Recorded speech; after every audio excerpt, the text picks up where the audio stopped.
guys. Welcome to episode 4 of Eat, Drink, Write, an Urban Fantasy Whiteboard. It is our podcast about writing urban fantasy and the trials and tribulations that we all go through. So, first things first, I am Sherry Ellison. And I'm Taylor Ellison. And I want to know what you're drinking today. Drinking a mimosa because I really wanted one last episode, so I knew this episode was going to have to do it. And she twisted my arm and forced me to drink one too. It didn't take that. It didn't take that much force. So today, what are we eating?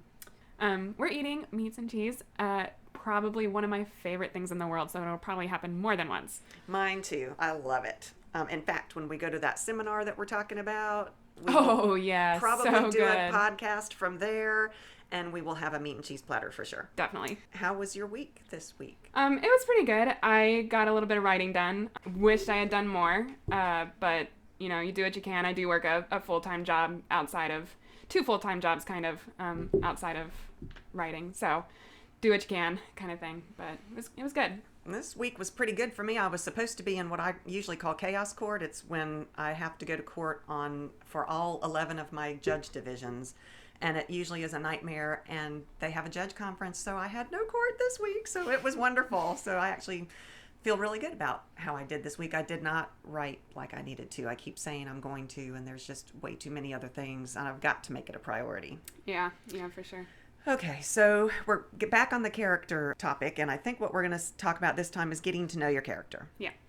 So the first thing that I want to talk about is character worksheets. There are tons of them out there. I love Etsy, ETSY. It's a shop, and you would not believe the number of authors that there are out there that have character sheets. I've never used Etsy for worksheets. There is a lot out there. One of my favorite is the Ultimate Novel Planning Workbook, and it's by Authorzo, Authorzo, and it's at Etsy. You can search that on Etsy, and I've downloaded the entire workbook, and I pick and choose pieces of it. I haven't found one yet that is 100% the way I do things, Right.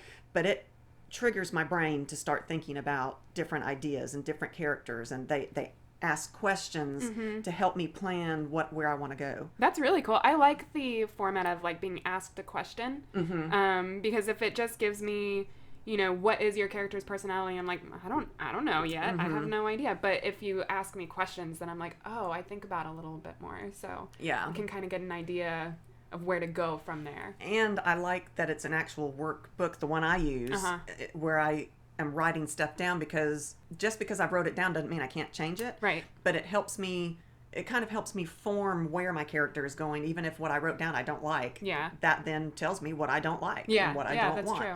So I really like that.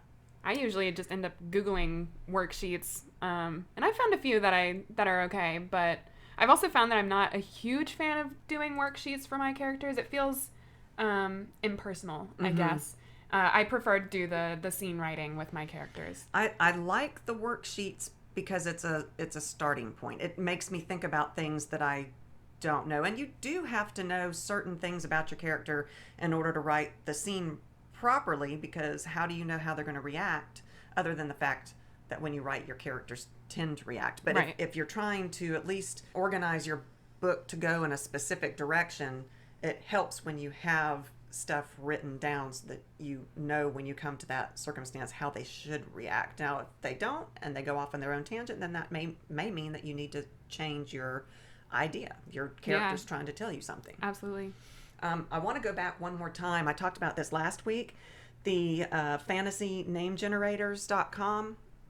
She has, she's got a fantasy name generator, real names, place names, other names, pop culture, description generators, other generators. What does that mean? Other generators? This one, in other generators, she's got, it's got things like haiku generators, that kind of thing. But she has character trait generator. Gotcha. So this is a really great, if your brain is just dead space and is not getting anywhere and you're just going, I have no idea what I'm trying to do, go to her website and click on some of these generators, and just the names are going to start your brain thinking. Yeah, definitely. So I can't talk enough about her website. That's a really cool website. I'm gonna have to use it a lot more because I have not. I use it all the time. I mean, it's got language generators, it's got currency generators, it's got, for people that play World of Warcraft, it's got World of Warcraft names. Yeah. You wouldn't understand how amazing this is until you go and check it out. So I'm going to read out the website one more time just to make sure you all get it. It is www.fantasynamegenerators.com. That's all one word. Check her out, Emily. She's awesome. Yeah, that sounds really cool. Okay, so the next thing I want to talk about, since we're discussing resources, is these writer thesauruses. Oh, they're so cool, guys.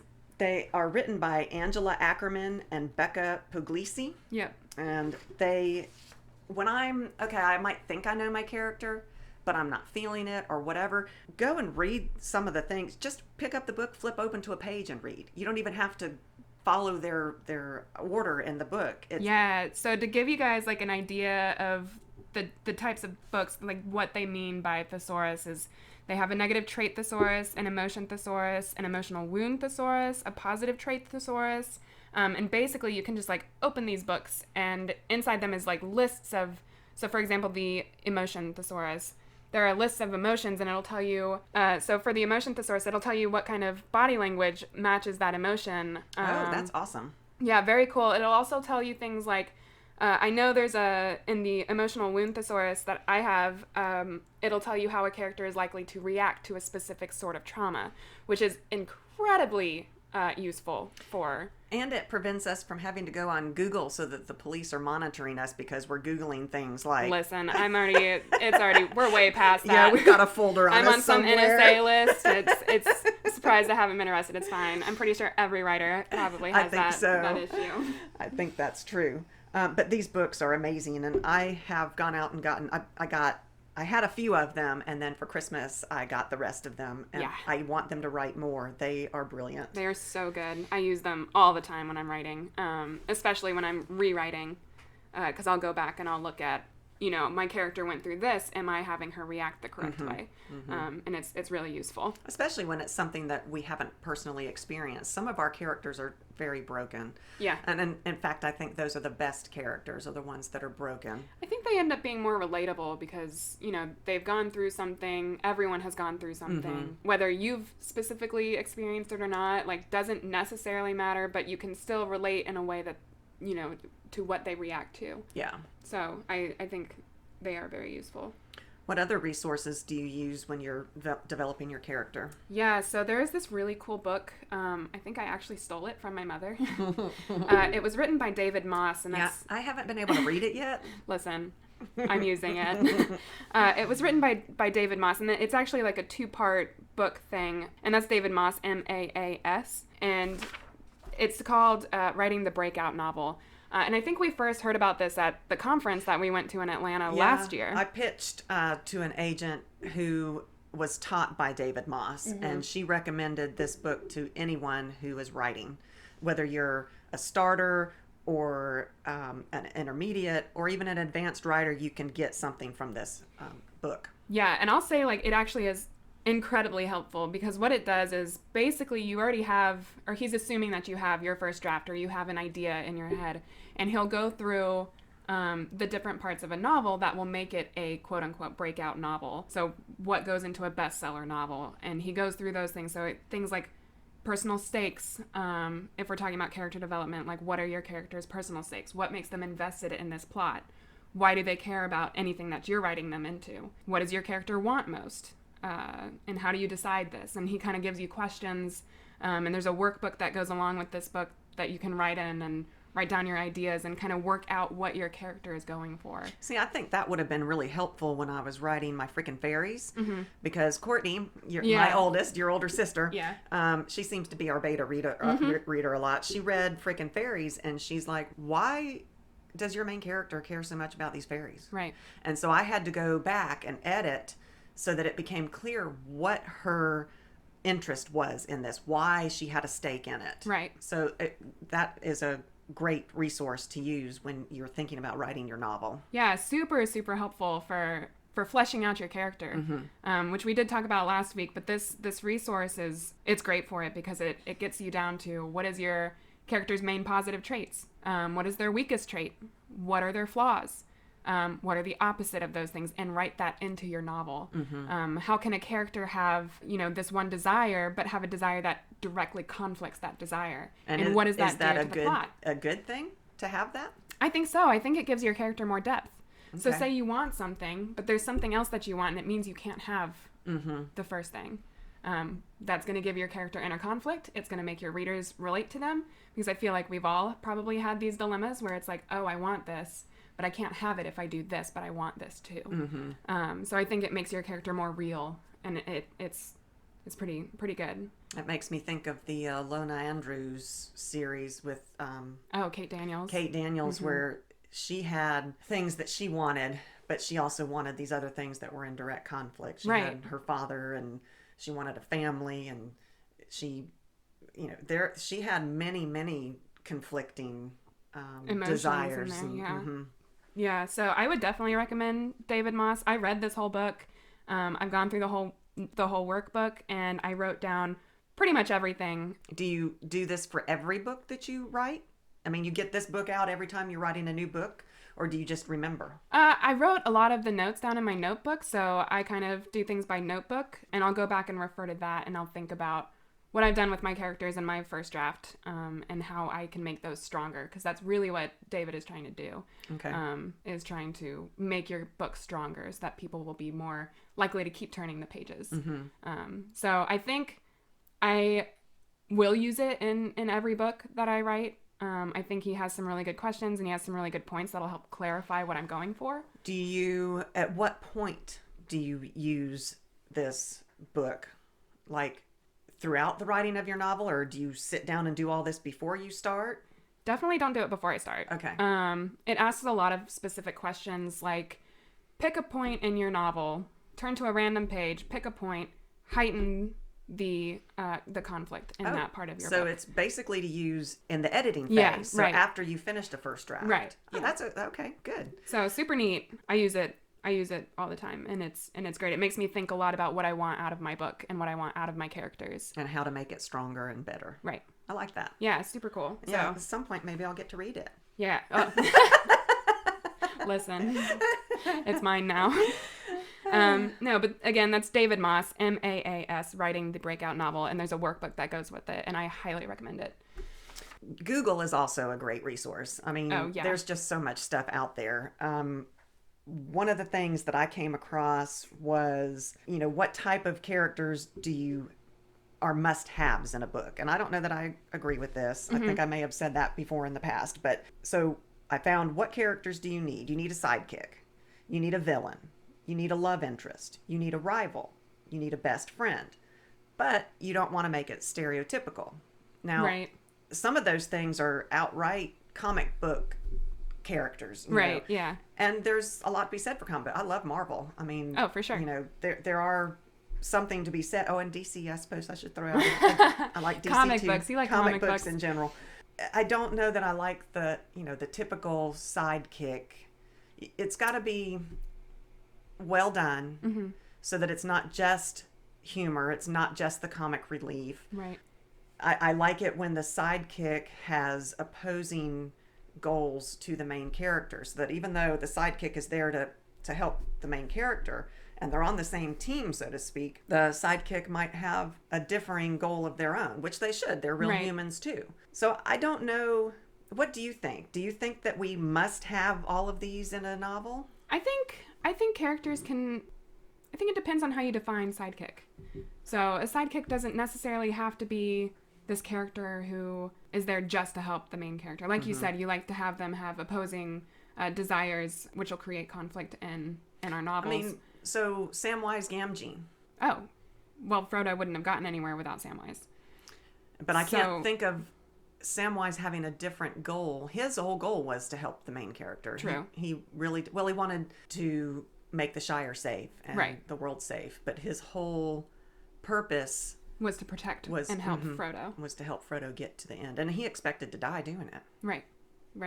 No, that's a good point.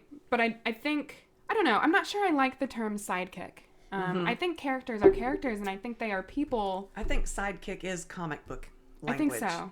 Well, and so is hero and villain, but Yeah. technically, you have those too. But it's really, I like more protagonist and antagonist because, a villain I typically think is like, oh, they're evil and they're doing things for the sake of evil. Right. Whereas antagonist is like, they're a person, they have their desires too, and this is why they're doing this. And the main character, And they the don't- protagonist, is standing in their way. Yeah, and the antagonist doesn't have to be evil. Right. They Yeah, have they're their people. goal. Right. Their goal is their goal for whatever that reason is. It's not usually for the purpose of evil. No one wakes up and says, I'm going to be evil today. I mean, I do that sometimes. But. Well, I understood.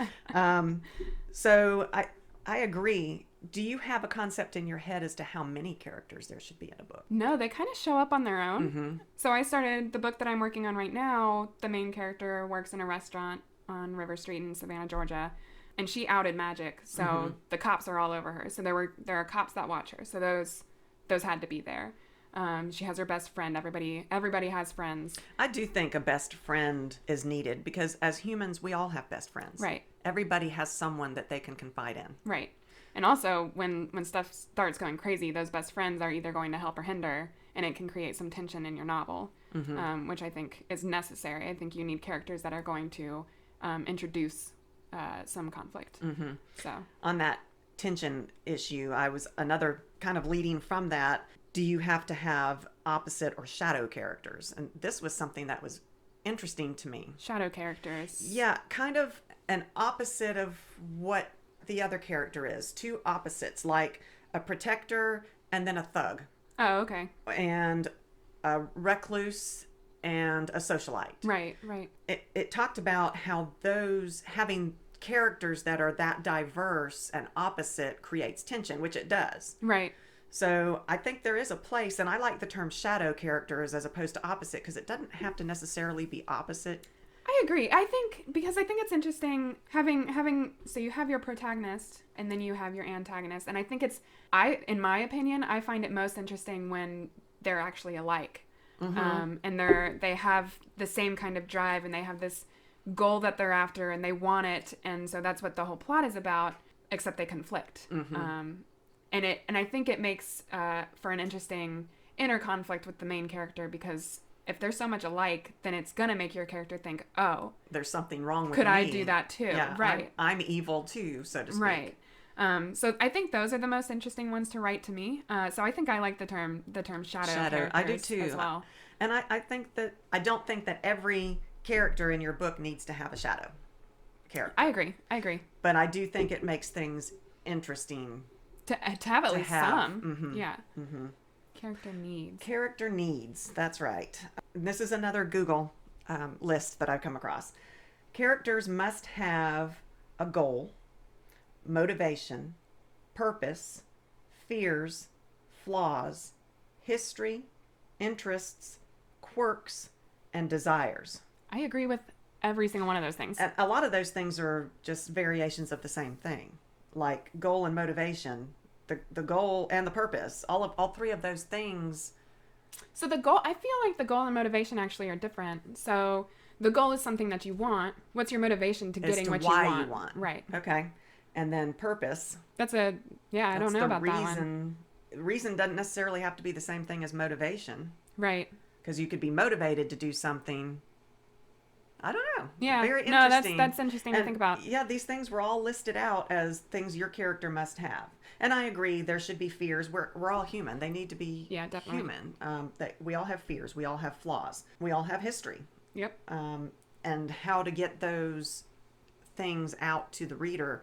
And sometimes you don't. Sometimes the reader does not know the full history, but we as the writer have to know the full history. And I would say that that's actually necessary to have, the writer definitely needs to know more about your characters than the reader does. And those details may come out later. They might bleed through. They're definitely going to bleed through into their personality. And that'll show, that'll be part of who they are. But I think that it's definitely not necessary to put all of those details into your writing. But you definitely need to know them as the writer. Yeah, and so we are gathering all this information mostly from Google Right. and these different resources.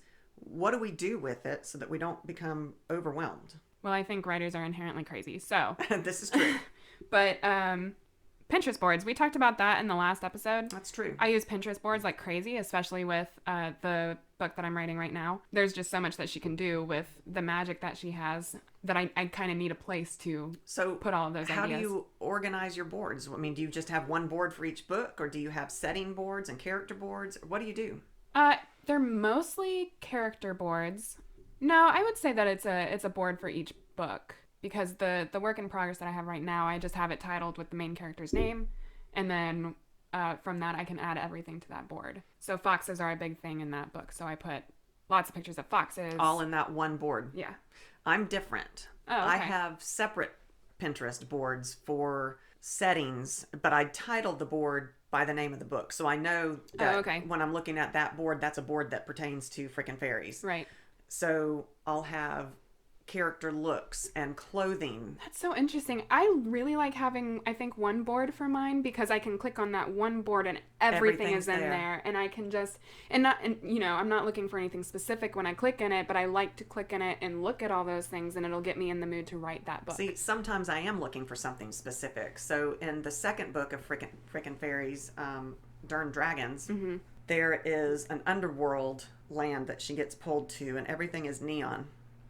The whole lighting, everything is neon. And so I have a board just with neon scenery, so that I can get in my head, I need to write a scenery about this place they're going. And I don't want to have to go through everything else in the Dern Dragon That's true. novel to find the neon. That's true. And I think I do have one book that I've done that with. So I have an Aiden Pinterest board for my first book. And within that board, you can separate out into categories. So I have my Aiden Pinterest board, and I can click into that, and I have like a bunch of random stuff in there. But I also have, you can separate into folders within that board. I didn't even think to do that. Yeah, and that's really helpful, because then I can click in and I can still be You're just in the Aiden. one board, but you've got all the folders. I've got all the folders, and then I've clever. got random stuff at the bottom that just reminds me of that series. See, that's why this podcast is good. It Oh, gives yeah. us all ideas. I didn't even think to do that. I'm going to start doing that, because Definitely. otherwise I got 50 million boards. Yeah, no, of course. Which again, like, guys, if you have your own way of doing things, especially on Pinterest and that kind of thing, I'd love to hear about it. Because Yeah, let us know, because clearly we are open to ideas. I want to Definitely. come up with better ways. Definitely. What else do we do to organize? So I use a lot of Word documents, and recently I've realized like how disorganized that is, because I have a lot of folders. I have a lot of just like Word docs full of information with different background information. So the work in progress that I have right now, police are involved, and I need to know a little bit about, you know, police procedure and how they would do things and how they react to things. You know, can you arrest someone, and like what are the criteria for arresting someone? And I need to know that information, so I toss all that information into a Word doc labeled police procedure, and then toss it in my folder for that book. On the computer. Right. Okay. Oh, yeah. Yeah, most of my stuff is on the computer. I do a physical, I have a 3-ring notebook, Okay, yeah. and it has section separators. Yeah. I guess I'm old school. I am old. You're you're millennial, so computer is more. I do have a computer file. I use WordPerfect. That's also Gross. I know. Just kidding. If you guys dates like me. WordPerfect, it's fine. That's what I was trained in the DA's office when I worked in the DA's office. So I tried to learn Word, but WordPerfect is the way my brain was taught. No, that's fair. I mean, I So- grew up on Word, so. I do have folders, and you know, each book has its own folder, and within the folder I have subfolders. Even with the pictures, Right. I'll cut and paste pictures into a WordPerfect document and save it so it's all in the computer. But I like a physical, you know, it's kind of like I like to read real books sometimes as Right. opposed to on the Kindle. I like a real. Well, and that's a good point, because I like to, so I have a writing notebook, and I'll write down, you know, if a scene comes to me, I write it, I handwrite it. You carry it with you. It's always in my book bag, Yep. and my book bag goes wherever I go. Yep. So, if I have a scene, I'll write it down. I have mine in front of me right now, and I've written notes down for my current work in progress. I've written scenes for my current work in progress, plus other books that I'm not currently working on. This notebook you carry with you is separate from. So now you've got a Pinterest board and a Yep. Word board and a notebook. Yep. And you feel that works for you? Oh, it does. So the notebook, the physical notebook, it's just like a composition notebook, and this is really just like random ideas throughout the day. If I have a scene that pops into my head and it's just talking to me and I need to get it out, that's where I go and write it. And I can do that at work. I can do that at home. I can do that wherever. And it has just like random notes. So like if I also come across an interesting quote that I like about writing, I'll write it down in this notebook. So it's really just like random thoughts and ideas in this handwritten notebook. And I've got tons of them that I've filled up. And I like, okay, so say we went to Savannah for our anniversary. Right. 34 years last year. We're coming up on 35. Old. Yeah. But I'll do things like I'll see in Savannah something I want to remember so that I can write that scene. Right. I'll take a picture of it. Same. Okay, so it's in my phone, but I'll print it and put it in my 3-ring notebook. Good Lord. I know. I have to have that 3-ring binder. For pictures, I have a folder on my computer labeled pictures for writing. And within that folder, I have it there too. Savannah. I'm just not a... I don't it's print. a millennial I don't thing. print. It's a millennial boomer thing. Right. So I will say I print my books to edit, but that's probably going to be like a later episode. We'll have episodes upon episodes on editing. But in terms of like organization of my stuff, I just have folders on my computer that I keep a lot of things in. And if I have a picture that I want to reference, then I have a specific folder that's labeled Savannah, Georgia. Okay. And I can go into that folder and find what I'm looking for. See, that's clever.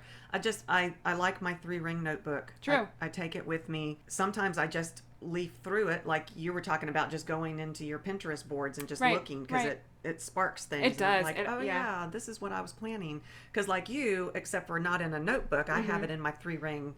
I'll have notes, and I do it on the computer, but I print it. Mm-hmm. I print the hard copy. I get a lot more out of handwriting. So I handwrite a lot of scenes. I can't read my handwriting. That's fair. I'm You're a lawyer.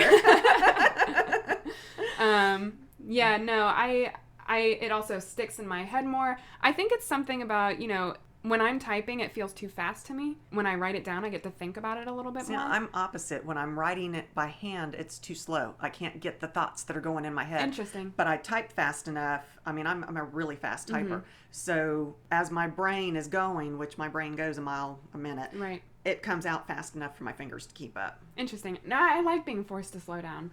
I like slowing down and thinking about what I'm writing and what words I want to use. I found that I tend to get better description that way. I mean, I think that's true, but I don't always want the best description the first time through. No, that's true. I go back and do that. I just want to get the thought down before it leaves, because being an old brain, I can't keep my thoughts very well unless I write them down. Another thing I do on that vein is I put a lot of notes in my phone. So if I don't have my notebook with me, if I'm in the lab, I work at a university lab. If I'm in the lab and I have this idea and I'm waiting for some stuff to go with my experiments, then I can take out my phone and write down a quick note. And I'll transfer those to my computer. Or I'll even write it down in my notebook, because I like to flip through this too. A lot of my organization stuff I found is like, I do it because I like to be able to flip through it, and it inspires me to write, and it reminds me like why I'm writing and what I love about it. And I really want to hear what our listeners do, because I do too. I am constantly looking for a way to better organize my thoughts. There is something I want to try, and I am doing a free trial at the moment. It's called Scrivener, and I haven't played around with it too much. I have a free trial, and it's a 30-day free trial, and it lasts for as long as you use it. So if you're actively using it, then that counts as a day. But if you don't open it for a day, then that doesn't count as one of your 30 days. Oh, nice. So I'm playing around with it, and I was going through the tutorial, and it seems really cool. It looks like a really good way to organize a lot of your notes. That you can do pictures in it, you can do notes, and you can organize those notes as you like pertaining to a specific project. You can have multiple projects, and you can have multiple folders within those projects. It seems really cool. Do you actually write in it? You can, yeah. Is it like a Word document? Or? Yeah. Interesting. And it's all wrapped up as one project, and you can attach specific notes to specific places. You can attach pictures to specific chapters. I think we need to do an episode about the different programs that are out there to help writers. I would be very curious to really research that, because I need something. I do too. I'm really interested in Scrivener, so... Yeah, keep us posted. Definitely. Yeah, you'll have to decide. I'll play around with it a lot more. If you decide to actually buy it, then we'll know it's good, so let us know. Yeah, for sure. My only issue with it right now is that I would have to transfer my entire work in progress into it right now, and I'm not quite ready for that. Like, I want to... Aren't you writing in Word? So I am writing in Word. So why would that be I don't understand how that works. So I would basically just take my entire work in progress and put it into Scrivener, and it's a Word document itself, and I could separate it by chapter, and I could separate it by scene if I wanted to. Okay. I'll have to play with that, because Definitely. that's not, I don't use Word. I can use Word when we do our Scrivener's paragraph not writing. Word, though. Could I, so what, I would cut and Yeah, paste yeah. into it from my WordPerfect document. Right, and you can divide it however you want to. You can divide it by chapter, you can divide it by scene, you can divide it by... I'm just a very visual person, and to have that 3-ring notebook. Now, I don't print my actual manuscript, Right. Other than editing, and Right. I don't print the whole thing. I print the pieces that I'm you're editing at the moment, right? But I think we're running out of time. But We this are. is very interesting to me. We can pick up more on more character development, or we've got lots of other topics to talk about. So I do have a question for you before we end here. Okay. It's a pretty simple one. Who's your favorite author? Oh, wow. There are so many really good authors out there. I would have to say Kresley Cole. I've got a couple in the top Yes. 5. Kresley Cole is probably my favorite. I mean, in fact, to the point where I'll go to study her writing. Yeah. And I'll open the book and I'm going to say, okay, I'm going to see how she does her settings and how she, makes the conversation goes. I think you can probably hear my dogs out there. I have 2 Chihuahuas. And I will get sucked back into the book again. I mean, I can start at any page. Oh, I've done that with her too. Yeah. That's insane. So I mean to study her, but then her writing is just so brilliant and her stories are so brilliant. I mean, you forget you're reading her. You do. It's crazy. Yeah, so I would have to say she's my favorite. I have several that are in my top, equally good. Top 100. I have top million. I love so many writers, but I would have to say Kresley Cole, especially because she is so able to. She can write erotica. I mean, because I read her erotica too, and I was Right. I'm not sure I really want to read this. Oh my God, amazing! She is brilliant with plot and character development, and the way she writes, even in third person, to get inside someone's head, you feel like you're that person. Yeah. So I love her. What about you? So my favorite author is Karen Marie Moning. Oh, yeah, she's in my top 5 for sure. She's an incredible writer, and I think what I like about her the most is that she can also get very into the head of the character that she's writing. You feel so much with that character because of the way she describes it. She's also a very philosophical writer. She's a rule breaker. She is a rule breaker by far. Oh, and she does it so beautifully. She does. She's amazing. She writes the Fever series. It's an urban fantasy with a main character named Michaela Lane, and I would highly suggest reading that. That's Karen Moning, Moning, and she's a pretty incredible writer. Great urban fantasy writer, great romance writer. She's a neat person too. And she's really neat. So yeah, she's mine for sure. Very cool. Hands down. So let us know what you want to hear about and what you want us to talk about. Let us know what you think on things, because we are very curious. We're learning too. We're not experts for sure. Learning every day. So thank you for listening. Follow us on our social media. We've got Facebook. We have a Patreon. Patreon is at patreon.com/EDW podcast. Come help us. We could use help. We have Instagram and Twitter. I can give you all of those individual sites. The Facebook is at Eat Drink Right Podcast. The Instagram is Eat Drink Right Podcast with periods in between each word. Twitter is at Podcast EDW. Leave us reviews. You can email us at eatdrinkrightpodcast@gmail.com. That's with periods in between each word. eat.drink.right.podcast@gmail.com. Subscribe, share with a friend. Let us know what you want us to talk about. And leave a review. Open. Let us know what you think. Yes. If you don't like the way that we're doing things, let us know. We're very interested in helping you guys, and we want to hear from you guys. So. And we're interested in you helping us. So we will see you next time.